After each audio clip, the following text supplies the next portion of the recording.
Today on the Bitcoin Nova, I'm joined by Freeborn Farmer and SatsScholar for my first panel. This is an engaging conversation about protecting the soul of Bitcoin, understanding what it means to be a good Bitcoin citizen, and what a Bitcoin node is, and how it's not hard to run one.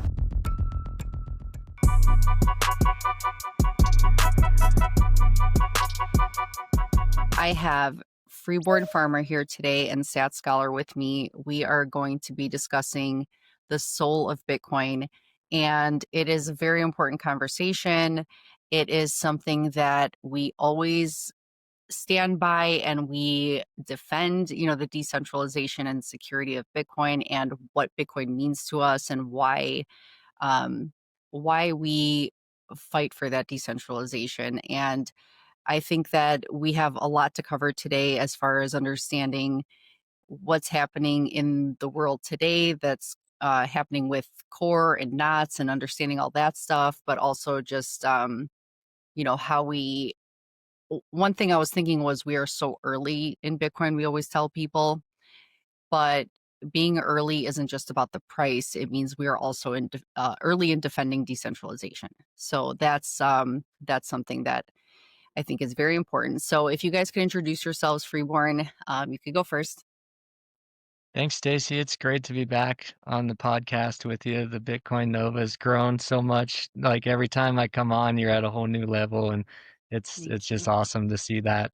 It's a super important voice in Bitcoin, and it's awesome to be here with SatsScholar as well. We've had so many good conversations on X and Spaces, and I just think that this will be a great opportunity for the three of us to look at Bitcoin from some different perspectives that are all grounded in the same foundation or similar foundations.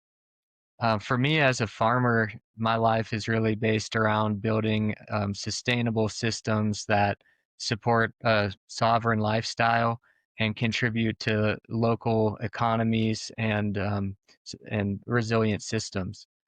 So Bitcoin really, for me, came in after I'd already participated in those types of systems. And what I really like about it is that it provides a basis for economic trade between peers that is decentralized, that's unmanipulated. There's no one controlling it. And when I think about ecosystems or ecology, that root word of eco is just means home. And so we're studying the home, we're measuring the home and the health of it by our interactions with neighbors, with the world around us.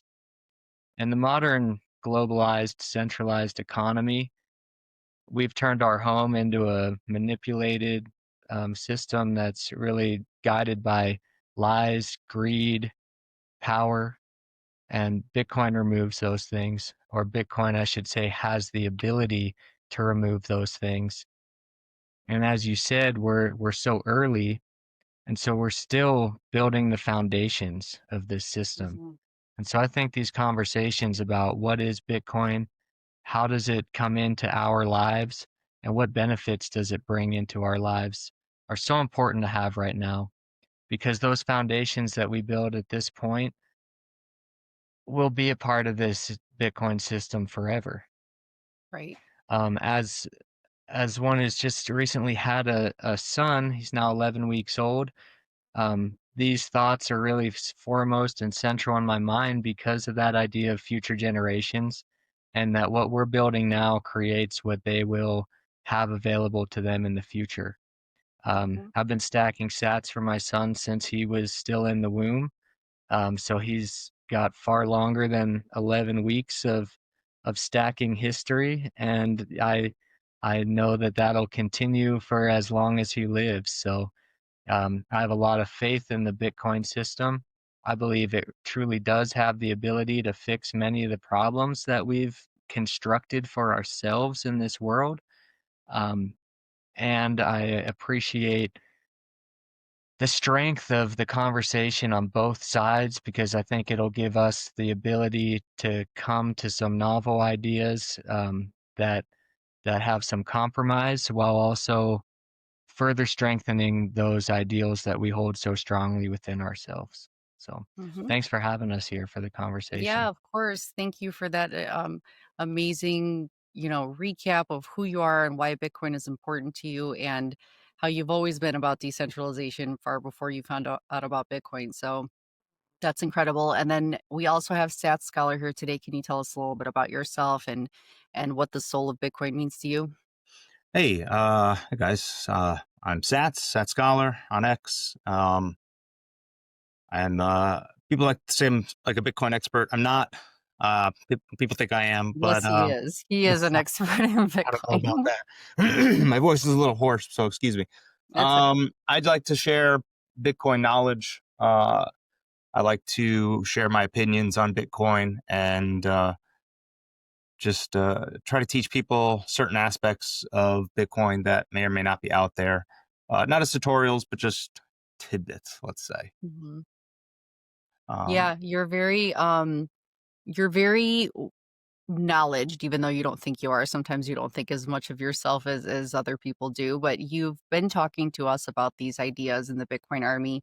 And now that we've started these spaces, we've started doing spaces every day, like somebody else is hosting constantly. And we had this conversation has come up a lot about uh, keeping Bitcoin decentralized. And you have been up there talking with the core developers, like main core developers that are joining us in the conversation, and you're holding your own against some of the ideas or misconceptions that a Bitcoin core is kind of pushing. But it's at the same time, I agree with Freeborn that there will be some sort of compromise. Everyone does care about Bitcoin. People just have a different idea of what's best for Bitcoin and the network going forward. But my idea about it, and I could be wrong, but I think of it as if what Bitcoin Core did was a lot of people were upset by the way that they uh, said that they were going to do this update, and it didn't really ask too much of the rest of the community. They just said we're doing it, and that's not how Bitcoin works. It should be a consensus, and everyone should agree. And there should have been more talks beforehand and figuring out the best way forward for everybody. But just because they're the biggest, they said, well, we're doing this. And that didn't sit well with many people. And I think that if they were to have waited, let's say 10 years to say, hey, we're going to make a change, maybe everyone would have just kind of sat on the sidelines and let Bitcoin Core grow bigger and bigger. And one thing that I think is crazy is we only have like 1 to 3% of the population in Bitcoin right now. So it is early, like we always say. But as billions of people get onboarded and this thing becomes, a global store of value and mass adoption happens, we're going to have all these people join the network, let's say in the next 10 years. And if Core would have just grown to be the biggest, these changes could be implemented and nobody really could stop that, right? But because this happened now, it's perfect because it'll just allow for more node running companies. Like we have Core right now that are Knots right now, that's the biggest. But I look at it as, and this is a good tie to Freeborn, because it's like an analogy with nature. Because um I think of like a sapling or like a tree growing and like it splits, so we have Core and then we have Knots, which is the biggest, but I know there's a few other companies right now running nodes. And it's kind of like that early stage of the forest blooming and growing. Like it's like Core was like that one tree, but now you're having other, little trees sprout up, and like it's going to be a diverse ecosystem. Like you said, you were talking about ecosystems. So it just feels like how in the early mining days, and I could be wrong. Sats would know more if my ideas are a little wild. But real quick, I want to talk about multi-sig Bitcoin custody. The Bitcoin Advisor helps you understand what it is and why it's important. Scan my code for more info or click the link in the comments. Wearing Satoshis is a signal to the outside world. Michael Saylor says, just buy Bitcoin. Bitcoin is the strategy. Use my link below for 10% off your Satoshis. Wild, but the early mining days was just a few computers. It wasn't very decentralized. It would have been easy to take over the network. But with these companies running the nodes, I think this conversation will bring forth more people running nodes. So as Bitcoin becomes um, globally adopted, the there could be more education to teach people to run their own node, and how important it is, so that there isn't one company implementing changes in the future before we could stop it. So yeah, tell me what your thoughts are about that, Sats. Well, Seth, I do want to. Oh, go ahead, I'd like Freeborn. to just add on to what Stacy asked, because just recently I saw a post, I think it was from Nova Noodle, from some of the spaces about identifying as a Bitcoin citizen. And I really liked that, because that's that communal aspect. And so I was wondering, as you answer Stacy's question, could you also just touch on the importance of some of those aspects of Bitcoin citizenship, which were running nodes, mining, um, interacting through peer-to-peer transactions? And I don't remember all of them. If you guys remember some of those others, there were 5 or 6 things that were all kind of centered around becoming like a fully active Bitcoiner. Mm-hmm. And why is that important to do, and how does that help strengthen the system that all of us are participating in? Well, I didn't see that post, but I would probably largely agree with it. Being a Bitcoiner and being a participant within the system is, I think, necessary. People that just purchase it on an exchange and leave it on the exchange, to myself and in my opinion, I would not call them Bitcoiners, no matter how fervent of the ideology they would be. I would like to echo what you're saying about foundations, right? Because what we're trying to do with Bitcoin, and this would play into the citizen ideal, is we're trying to build new foundations for society, right? The foundations of society have cracks. They're worn and crumbling. Mm-hmm. And this happens, right? Whether you want to call it the fourth turning, or maybe it's more than that, right? Maybe this is 1,000-year turning, right? Civilizations have issues and they break down and they must be rebuilt from time to time. It's just part of nature with humanity. And Bitcoin is serving as part of the mortar for the new civilizations going forward. And of that, right, we're looking at our future generations. So what does that mean, right? And what does it mean to take that as a citizenship? Well, I have a daughter as well. Freeborn has a young boy. I know Staci has some children. This is something that we're building for them, right? Gone are the days, at least for Bitcoiners, where, we say, you know what, I'm not thinking about the kids. I'm not building with it. No, I want to build a better world for children, for my Mm-hmm. children, for my grandchildren, my great grandchildren. And because of that, what does that mean? Well, when you're building a foundation and you're creating something, you have to be a steward of that, right? And you, just like with your farm, right? You are the steward of your land, and you must be a good steward. If you're not a good steward, your land will decay and rot. And with it, the ability for you to farm on that land will decay and rot as well. And then your ability to provide for your future generations goes down. But it's dominoes. It's just dominoes. They just, one after another, they just collapse, right? And because of that, Stewardship and citizenship is hand in what's that? hand. What's that? Stewardship and citizenship. It's Go like hand in those hand. two Yeah, words. 100%, they do. It's and just like to your country, like you should be a good steward of your country. You should be a good steward of your ideologies. And are we being a good steward of Bitcoin? That's the question that I've had in the back of my head with all of these debates. I've not really brought that forward yet, via a thread or discussion, but like, what does it mean to be a steward of Bitcoin, to participate with it and steward it properly? And people probably disagree with that. Like, what does it mean? How, well, I'm doing this, I'm doing that. What do you mean by a steward? Are you trying to put your values onto Bitcoin? Maybe not. I'm not sure about that yet. And that's why I haven't really brought this up yet. But this is 1,000-year network, right? Mm-hmm. It's 1,000-year network. So if I want this 1,000-year network to propagate into the future for generations to come, then I should steward it as such. That's What how do you I, mean by a 1,000-year network? well, monetary systems usually have quite a long track record. I mean, you look at silver and gold; they were about 1,000 years. Before that, barter and trading was about 1,000 years. So, if this becomes a dominant system, whether it is actually Bitcoin or not, but let's say just digital hard money becomes the dominant system going forward, then we're looking at 1,000-year change, with society. And it's about what I think like 100 generations, 125 generations, and that makes sense, right? So, uh, if we're building this and we're going to make it as a 1,000-year network, how do I want to perceive a 1,000-year network in the future? And that's a hard thing because it's impossible really to think about what 1,000 years from now is going to look like. The ancient Romans would have had no idea that we would be able to sit there and speak to people on other sides of the planet on pieces of glass, basically. Right. It's That's a concept crazy. that's fundamentally impossible for them to understand. Uh-huh. And likewise, it's fundamentally impossible for me to understand the future even 20 years from now, let alone 100 or 1,000. But Right. that doesn't mean Especially I because shouldn't. this growth accelerates too on Right. top of this. Right. Yeah. Yeah. The growth is going to accelerate. The technology is going to accelerate. I mean, Moore's law seems to be, unstoppable. And along those lines, we're going to now have to have something that's incorruptible. And so that's Right. incorruptible hard money. You have to have that to have your 1,000-year network, and you have to have your 1,000-year network to make your foundations, and you have to be a good steward of those. So it's kind of And like going down the chain. that's why I think when you hear Jeff Booth speak and he constantly reiterates that as long as Bitcoin stays decentralized and secure, he always says that.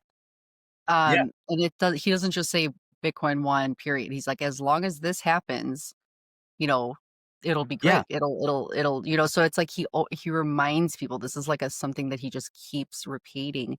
So it's because we need to be these good citizens. We need to be stewardships of Bitcoin or stewards of Bitcoin. And I hate to admit it that up until recently, I wasn't a real Bitcoiner because I wasn't doing those things. I just thought, like so many, that Bitcoin already won, and I do feel like it will because Bitcoiners are Bitcoin. We are a swarm of cyber hornets.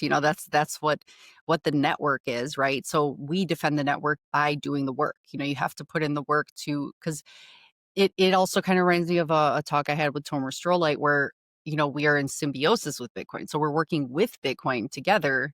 We both have a mutual benefit for this thing to work, but we have to work for it. We can't just let it go and think we have to defend it. We have to Yeah. continue to make it decentralized Yeah. and We, secure. we, we have to keep doing, I mean, people forget, they think that it's just this like magical AI sentient thing. And it's not, right? It's people, Yeah. so if you're not mining it, it dies. If you're not running nodes, it dies. If you're not exchanging with it, it dies, right? We have to do these things.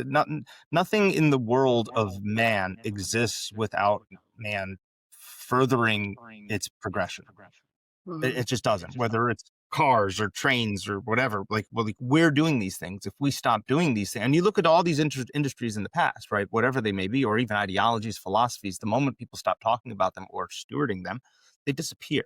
And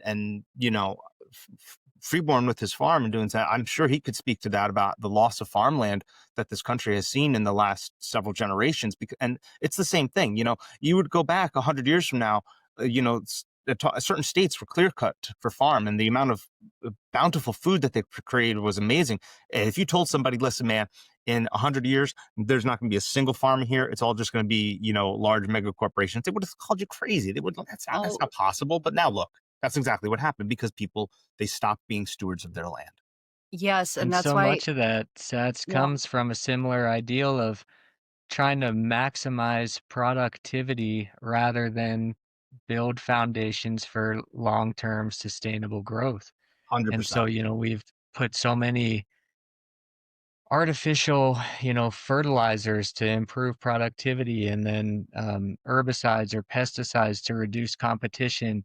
All of these different inputs that we put in attempts to make it easier to reduce competition and improve productivity. But what it does is it focuses on short-term gains over long-term resiliency. And eventually you get to where the only people that can afford to maintain this type of productivity are those centralized big money players. Ties very closely into what a centralized, node system on Bitcoin would look like. And also another interesting exactly. thing of what we're just discussing is this ties so closely into the biologist E.O. Wilson, who studied heavily superorganisms. He mostly focused on ants, but contemporaries of his, they took his ideas and looked at bees and other largely insect groups that have hive colony structure. And when you look into these superorganisms, think of like a honeybee. The hive itself is an organism of its own. Yeah. It is a living and functioning thing, but it is made up of individual organisms, the bees themselves, each with their own model of productivity and contribution back to the hive. But the hive cannot exist without the individual bees, and the individual bee cannot exist without the hive. It's That's a almost a perfect symbiotic Symbiosis. relationship made up of yourself and your communal self. And that is so akin to the Bitcoin system, the Bitcoin Hive, made up of Mhm. individual nodes and miners and users, all who are doing different things independently that build the strength of the Hive, which is the whole Bitcoin system, through decentralized activity and provision of their time and energy to that greater system. It does follow natural tendencies, if not Yes. laws, that are replicable through other organisms that succeed through um, an unselfish provision of work into that greater system. That is so well put, and that's why what Sats was saying, ties in so perfectly with what you were saying because Bitcoin is nature, right? Like it is a symbiotic relationship. It mimics nature. And when you think about what you were saying about corporations and corporate greed and making things easier, they think they're doing it to benefit humanity because they are like, oh, this will be easier for people, it'll be convenient, it'll be faster. All these things that you think you're doing for the good of people, you're centralizing nature, you're taking away from farming and how food should be grown and community should be built, so you're stripping all of that, and then it causes sickness and it causes your society to be sick. So when you think of Bitcoin Core trying to say, well, we're doing this because we think it's good for the system, it reminds you of that, like a corporate structure trying to take over farming and nature and trying to reshape it because they think it's for the better or the faster, the more efficient, something that's going to be better for people in the big picture, but really it's just causing sickness, so it just reminds you, like, will it end up being like the food system and stripping nature away from, because Bitcoin is like that symbiotic nature idea right now, and that's what we want to preserve. Yeah, 100%. And along the lines of all that, with how this is going to go forward, I mean, we're probably looking at, this is just my opinion, right? This is just my opinion, but I think what we're seeing is the early shakes of what's possibly coming, is a governance model change in Bitcoin. Again, this is a 1,000-year asset, right? It's a 1,000-year Uh-huh. network. Are we really going to just have PRs on GitHub be with Axe and Nax be the primary form of governance for 1,000 years? Most likely not, right? And I think we're seeing the first rattles of what that change is going to be. I have no idea what the future governance models are going to look like. Mhm. I can't even begin to imagine. I don't think it's going to be fully democratic. Like, I don't think people are going to have like a voting system on their nodes where, code changes are, similarly distributed to thousands of nodes, and then who decides to implement those or not determines of whether or not it's a full community wide consensus change. And then all know, I don't think it's going to be some sort of like voting thing like that, but Mhm. it is most likely going to change, and for Yeah. various reasons as well. Like, uh, do you see GitHub being here for 1,000 years? No. Yeah, you know what it reminds me of? It's how we're talking about the Bitcoin citizen idea.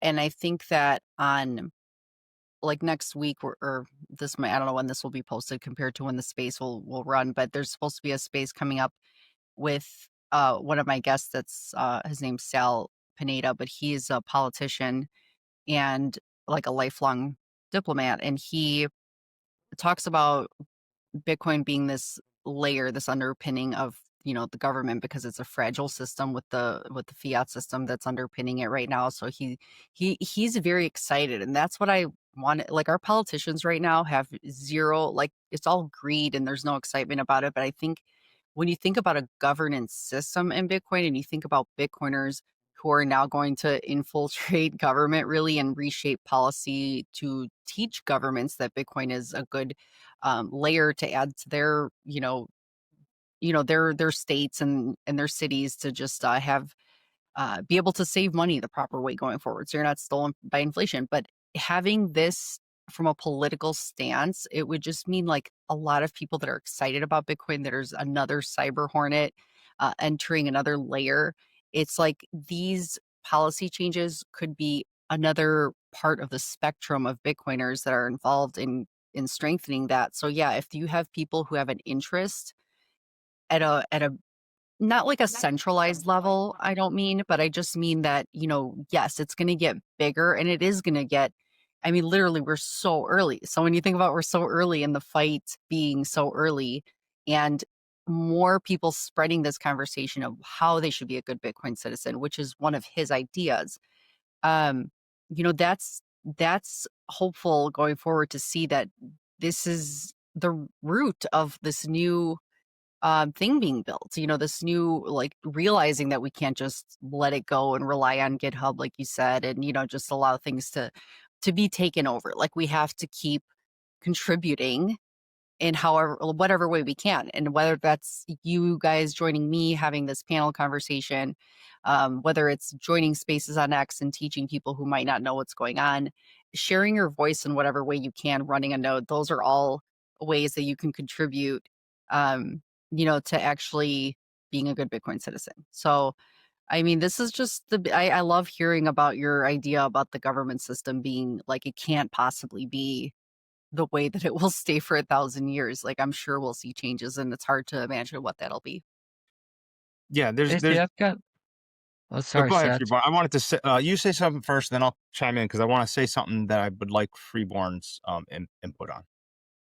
I was gonna have a similar thing. I wanted to say, we say 1 to 2% of the population hold Bitcoin, and then it's almost, like 1% of Bitcoiners run nodes, or maybe even less. I mean, it's only about Yeah. 20,000, 22,000 independent nodes out there. And so my question to you, Sats, is like, kind of, what is the importance of that small group of people? What contribution are we making, and what role do you think, us tiny group of node runners will have to the governance of this system? Well, I think right now the importance of running the node is to steal the system from not only external methods of attack, right? So like you're literally, in my opinion, you're literally like a soldier, right? Like when you're running a node, you're literally like a soldier on the front lines on this fight for sound money, right? So that's number one. And Uh, it's not really like it's a attack, it's a defense. You're a yeah, soldier that's like, you're like the 300, like the Spartans, correct. and Yeah, just you're about like a putting up your shield. shield. Yeah. Exactly. You're like a shield. You're a shield warrior. So that's number one. Number two, uh, it's not a vote per se, and I said that earlier. Like people are, I don't think it's a voting system, but in a way, it's a vote, right? It's a method of using your voice to signal things. And there's going to be a lot of people that disagree with that statement. It's just, but that's fine.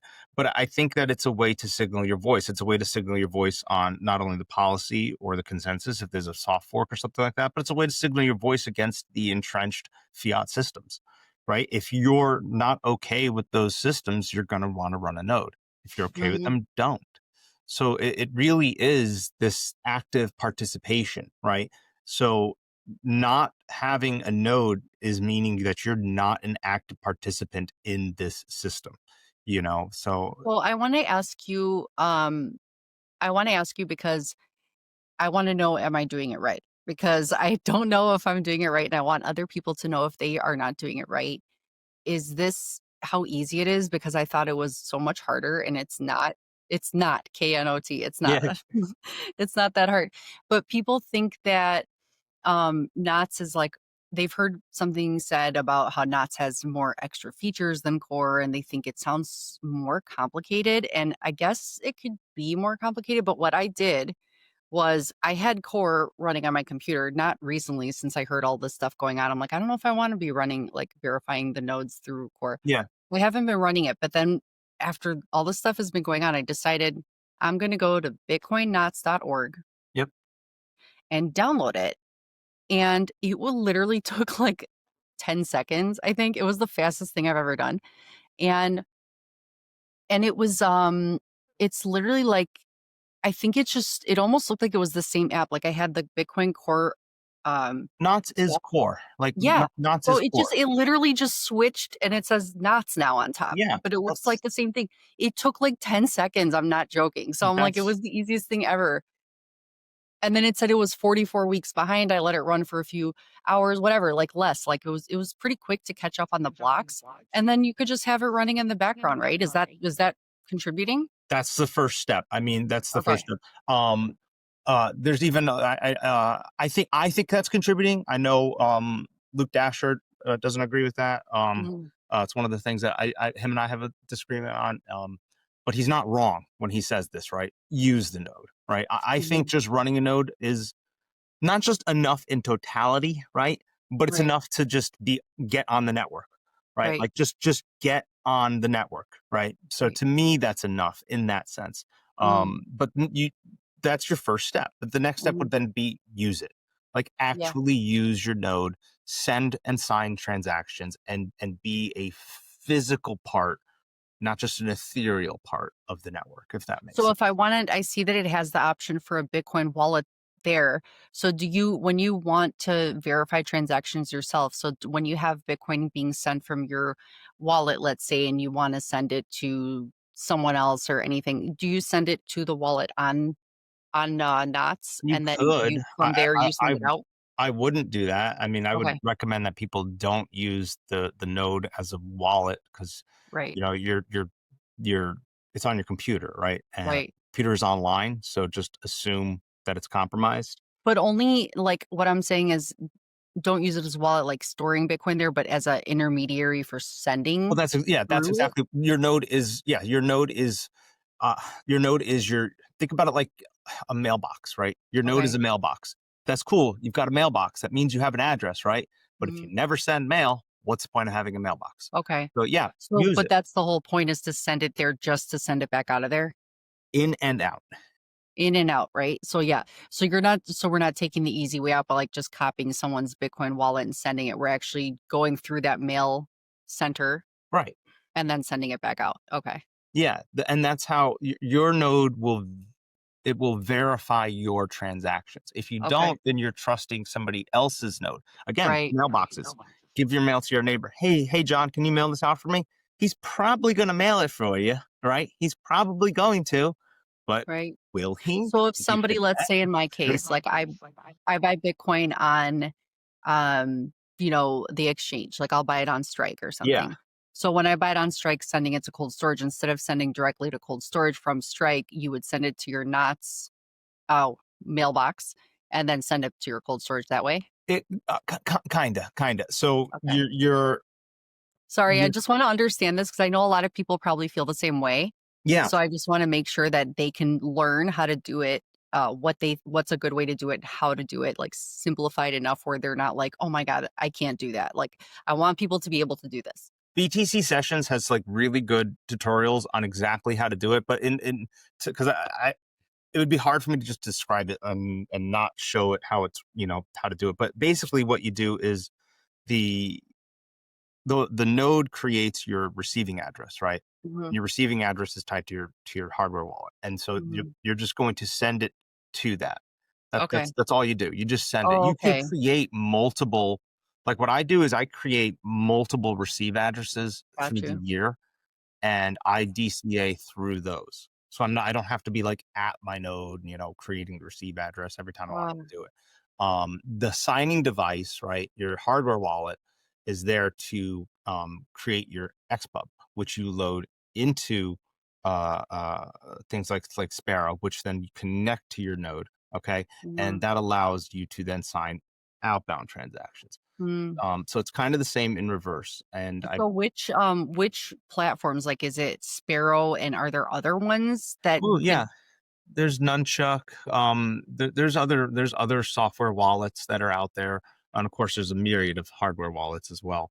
Mhm. Sparrow just seems to be the current community standard. Let's just say. Okay, so with Sparrow, when you're doing outbound, like from your hardware wallet, if you wanted to send out from there, you would connect Sparrow to your core, to your knots. Yeah, or Oh, core. You would use what's called RPC. mm, RPC is it just think of it like a little mini internet. You could think of it like that. RPC is what allows Sparrow to connect to the node, uh-huh, and then Sparrow is what creates the transaction. So the hardware wallet signs it, and then the node broadcasts it. nice. Each Okay. one is a piece of the puzzle. Now you don't Okay. have to do any of that. Your node can function completely as a wallet in and of itself, and there are Right. people that do that. I would not recommend that, but hey, you do you. I don't want to yuck anybody's yum. But yeah, if people I think people use Sparrow sometimes as like a place where they connect to, let's say, a cold card. So when you use Yes. Sparrow and you have a cold card, your Bitcoin is there, right? And it's connected to your cold card. But if you're not using a cold card and you have a different hardware device, maybe if you're using, what I think of it is, if you're using Knots as your mailbox, you aren't storing the Bitcoin on your mailbox. Right. You're just going through the mailbox. So I think that maybe the Sparrow, like, literally, like, people do that extra step when they do something like maybe cold card, because I think those two go hand in Sparrow hand. is the envelope, Uh-huh. and your signing device is the stamp, Okay. if that makes sense. And Okay. Matthew Cratter's Bitcoin University has a really good step-by-step tutorial that I actually followed when I got my Jade wallet. Oh, nice. He had I just kind of watched it and Yeah. paused it and then picked it up again. And he goes step by step right through it all to get your node, your Sparrow wallet, and your hardware wallet all Nice. set up. So, Okay. if Yeah, I folks want to are put wondering those about links that, it's below. a Maybe really good like, resource. It's yeah, I want exceedingly to. simple. People think it's complicated, and it's not. If you can It's open a not. PDF on your We should it's just say not. that They it's not It's complicated. not Yeah. complicated. If you Hmm. can open a PDF, if you can send an email, you can completely utilize a full node. It's not just like you're saying. When you downloaded it, you're like, oh wow, that's all I had to do. Yeah, that's it. Like That's what I'm gonna title this. I'm gonna say, "Run your own node. It's not complicated," with a there you go. Yeah. KNOT. Yeah. Along those lines, that's one of the things that I've been kind of vocal about is the defaults, right? So like Mhm, saying like the nodes are powerful and they have configurabilities. Even Core has configurabilities, right? They all do. But most people don't touch those, right? mm, Most people don't touch the configurability options within their nodes, which is why defaults matter. And that's part of the other issues it's going is changing the defaults will change the default behavior of the mm, network. Now, if we can educate people where people are each individual user is configuring their node to their own aspects, then I could argue that defaults don't matter. mhm. But right now they do. So when I'm running my, so a lot of people have lottery miners out there, like BitAxes. Does that connect to your node? Because I wonder what I even have mine set up as. I have to look. You Because can. I know when I initially set it up, I'm like, "Okay, I'm doing this," and I think I set it up right, but I just wanna make sure that if I'm running a node, does that go through, you know? You can. You can Yeah. you can lottery mine with your own node using Datum, and then you get to then create your own block templates. You don't have to, but you can. Um, Yeah, those sound like a lot of words I need to figure out, I'd have to look at a tutorial video for that. But yeah, any tutorial videos you guys have that we can link below for people so they can figure this out, because it's not that hard, right? So we're just we're just gonna keep repeating. We should just tell everybody it's easier than you think, at least to get started. At least if you just, yeah, you know what I mean? If you don't do all the other stuff yet, but just get started with running that node, and then you can start to transact through that mailbox. exactly. I Just don't know if you remember I think it was like the first space I did. mhm, In early maybe it was last year. I don't remember what it was, but that's all I tried to get people to do. And it was like a fight throughout that entire space. I was like the fight between core and knots hadn't exploded yet. So I was just telling people to download core. And like at the end of the day, if you don't want to download knots, you want to run core, that's fine. I'd rather you Yeah. run a node than no node. Yeah, you could run any node Run and you don't any even have to implementation you upgrade. want. There's the Yeah. Bitcoin, there's all this stuff. I like knots. I think that I think knots is, as of right now, the proper steward to Bitcoin. Mhm. But you can run whatever the heck you want. It doesn't matter. But Yeah, it's just like just do it. Like just download it. Like just do it. yeah. Just It's start. so cool, and it feels cool being like, "Oh, I'm running it in the background." It's not like it takes, like, all this computer power, you could just have it on, and Yeah. it's just, like, verifies blocks on the network, but I love that you could use it because when you send your own transaction, like, people talk about the idea of if ever there was, let's say, censorship on a certain node, like, let's say I don't know if this is how it works, but I'm just trying to understand this myself, um and I'm not afraid to admit it. I call myself a Bitcoiner, but now I feel like I truly am a Bitcoiner. But I think that, um, it's okay to admit that you don't know everything. And even though you've been in it for a long time, we're all trying to be better stewards and better citizens of this network. So I just think that when you run that node, it's oh God, where was I even going with this? I got so distracted by being so good at it being a Bitcoiner. Okay, I'll think of it. Go ahead. You guys can talk. And I've got to go here pretty shortly. Yeah. Sats, did you have a question that you were thinking of? Yes, I did. Speaking of the governance models, right, and how like back to farming and things like that.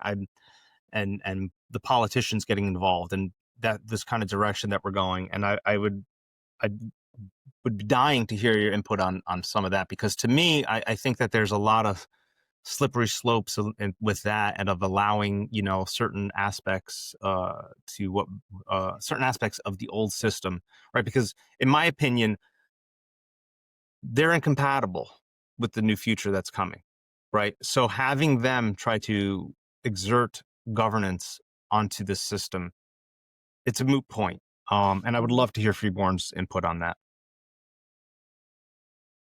I feel like we're offered opportunities to enslave ourselves, to poison ourselves, to detract from our health and sovereignty at every moment throughout the day.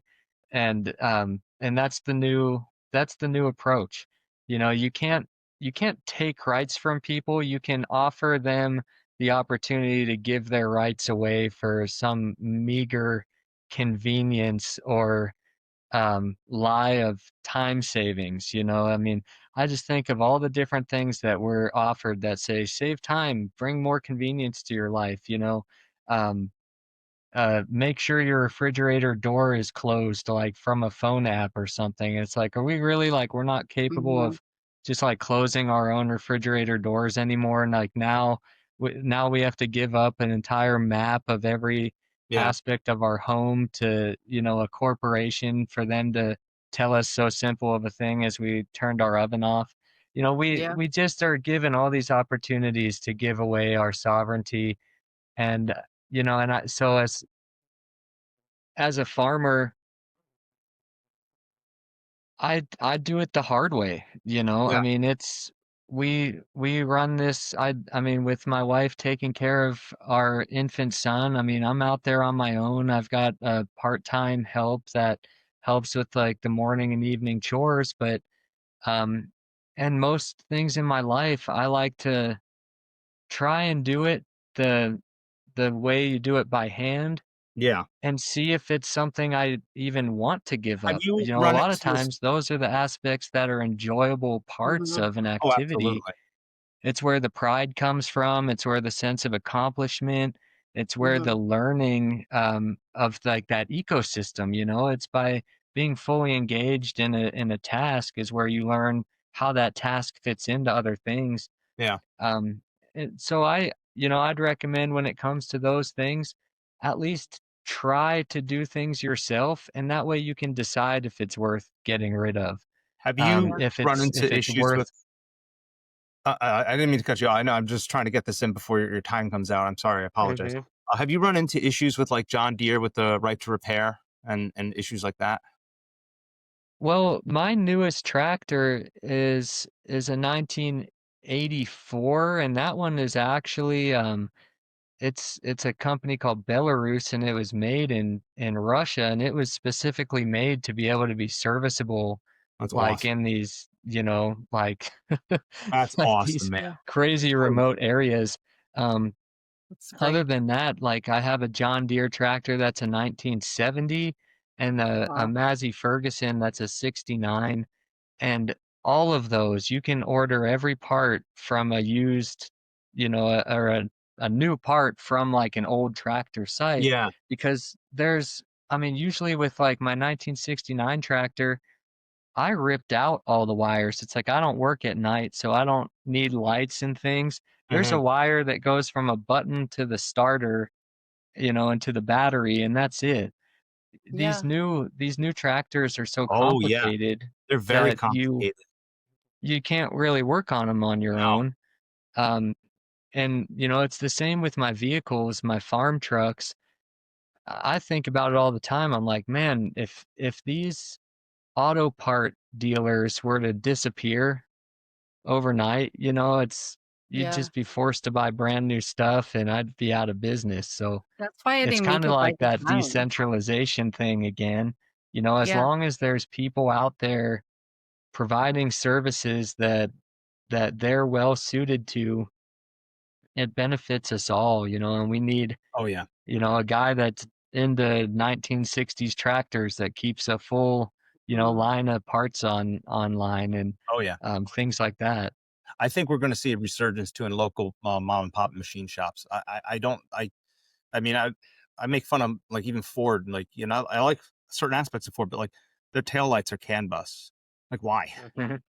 Like why are my window regulators CAN bus? Like, I don't what are know we what doing? that means, but I kind Oh, of it's understand what you're they're saying. computer controlled. Like instead of the window regulator just being a power switch off of the battery to a regulator, or the lights literally just being a switch from the battery, they're Yeah. controlled by the Yeah. computer. So if you have a fault with the light, like it actually interacts with the PC, or if you lose like part of your PC for whatever water damage, any kind of issues, you lose your taillights, and it's like, and then the taillights are giant, pieces. You can't just change a bulb. It's a $500-600 unit. It's ridiculous. And so, like to me, all of this is connected, right? The Well, lack of that's the right to repair, the changes in governance models, Bitcoin coming out the way it is, the issues of ownership and things like well, that. this is And why, oh my God, the way that you talk about this reminds me of why it's a slippery slope. yes, Because when you think of core, the reason core is doing this is because they're trying to make it efficient, where efficiency and convenience leads to by design breakdown faster. So you guys have these things that used to last forever, used to repair yourself, but then it breaks down, and now you need a new product, and it's by design, so you can constantly be throwaway society buying new things. But when it comes to Bitcoin Core, it's like scary because they want to make it more efficient by not allowing all this spam that they call it on the chain. But then when you make this new change and then it breaks down, you think, well, let's just make another one. Let's make another one. And it's almost like if they're the main, if you go through the main company or whatever that's doing this and they're huge and they're like a monopoly, then every time they make these changes, they're like, well, that didn't work. Now we'll make it this, and then it's just forced upon you. You know what I mean? These changes are forced upon you. You don't have a choice. Just like how it is with things that are in this, things getting cheaper on purpose to make these changes easier and, you know, and make you get a new tractor instead of just fixing it. It's like now it's a slippery slope in that aspect, I it's think, all because we're connected. going away from doing things Hmm. yourself and working and, repairing things yourself and, so yeah, It's that that's where you can have subscription this as a divide. service, mentality that really every company that's traded on the stock market a few years ago basically had to go to subscriptions versus, software or hardware because you need to show recurring revenue. You can't, like Microsoft can't just put out this awesome Office package and you buy it on a drive and put it on your computer and then you're good for 10 years because that means they have one good year of sales and then they Right. don't know what it's going to look like. They need you to be paying $100 a year or $12.50 a Mhm. month or whatever. And same with these vehicles and tractors. It's, just get a new one because you can't Mm. afford to fix it.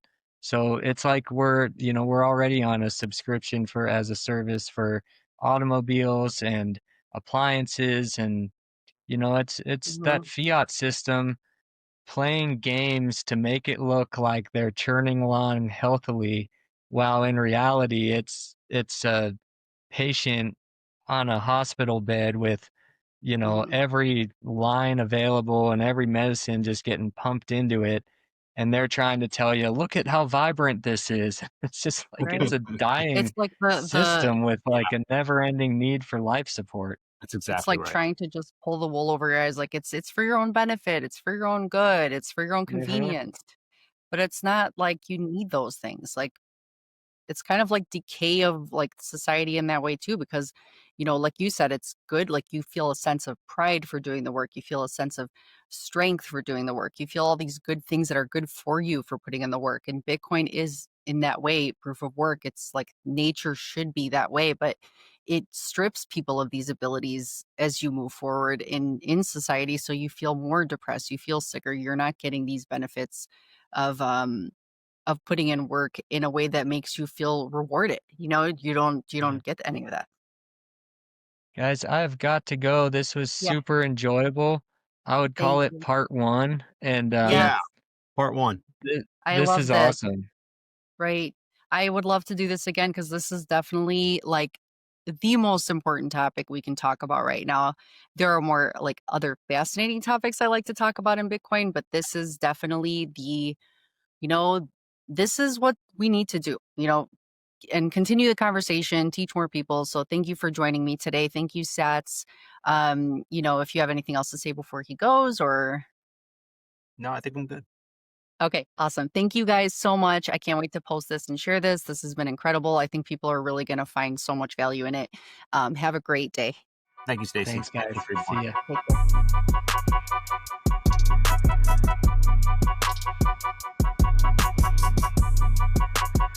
care.